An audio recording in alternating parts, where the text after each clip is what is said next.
Kabataan Party List National Capital Region, sama-samang pagkilos para sa kinabukasan. Ang KPL-NCR, pinag-aaralan ng lipunan at kalagayan ng mamamayan. Nagbibigay serbisyo, nag-oorganisa at nakikipamuhay sa hanay ng masa. Nakikibaka para sa hustisyang panlipunan at tunay na lipunang pagbabago. Ang KPL-NCR ay binubuo ng mga organisasyong anak bayan, League of Filipino Students, Youth Revolt, Education for All Alliance. May mga chapter ito sa Quezon City, Paco, Manila, District 1, Manila, Tondo, at organisasyon ng kabataan sa komunidad gaya ng SK Federation Caloocan, Parola Youth Organization, Community Youth League, Kalipunan ng mga mandudula sa Marikina. Bahagi din dito ang iba't ibang student council, publications, at student organizations sa Trinity University of Asia, Adamson University, Philippine Christian University, Far Eastern University, IRIS, Rizal Technological University, University of the East, Caloocan, at Philippine Women's University.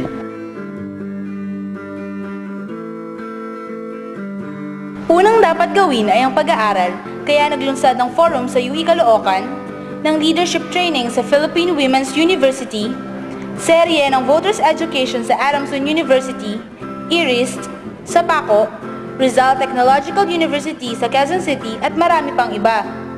Tibong kalawak ang kabataan sa kilusang bayanihan, tumulong sila sa relief operation, clean-up drive, petition signing at psychotherapy sa mga batang biktima ng Bagyong Ondol. Nakasalamuha at nag-aral ang kabataan sa hanay ng maralitang lungsod, manggagawa at magsasaka. Tumungo ang kabataan sa komunidad ng Paco, Tondo, Barangay Lawa sa Muntinlupa at Malanday sa Marikina. Sumanib ang kabataan sa hanay ng mga manggagawa ng Triumph, Advan at Kowloon na naninindigan para sa disenteng pamumuhay, makatwirang sahod, karapatang mag-unyon at pagkakamit ng hustisyang panlipunan. Siguro ay nakita niyo rin sa mass media ang ilang pagkilos ng KPL-NCR tulad ng protesta laban sa Conas at Chacha, protesta laban sa tax, sa Education for All campaign, hinggil sa kalbaryo ng Maralita,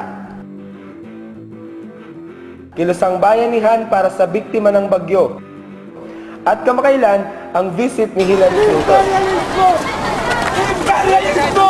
Nabasa niyo rin siguro sa dyaryo ang mga pagkilos para sa G20, pag-expose kay Obama, protesta sa lavish dinner ni GMA at pagkilos kasama ang mga manggagawa. Kumilos ang kabataan upang ilantad ang issue ng campus repression. Tulad na lamang sa FEU kung saan nagkaroon ng pagkikipit sa leader estudyante. Bahagi rin ng Kabataan Party List sa E4All Campaign Alliance na nagsasagawa ng pagsasaliksik hinggil sa konkretong kalagayan ng kabataan at estudyante hinggil sa issue ng edukasyon. Nais nitong tipunin at pagkaisahin ang kabataan upang ipaglaban ang karapatan sa edukasyon. Organisa na rin ng kabataan sa paaralan, komunidad at pagawaan. Dahil batid ng kabataan na patuloy ang krisis sa ating lipunan. At laganap ang katiwalian, kahirapan, kagutuman at pambubusabos. Ito ang ating panata. Panata natin ang sama-samang pagkilos tungo sa tunay na panlipunang pagbabago. Panata nating pag-aralan ng lipunan sa tanging layuning baguhin ito. Panata natin ang pagsandig sa mas malawak na hanay na mamayan upang makamit ang malayong bukas. Patuloy na mag-aaral, maglilingkod, makikipagkaisa sa sambayanan at makikibaka ang kabataan. Handa na ang kabataan para isulong ang pagbabago. Handa na kami! Handa na kami! Handa na kami! Handa na kami! Handa na kami! Handa na kami! Handa na kami! Handa na tayo!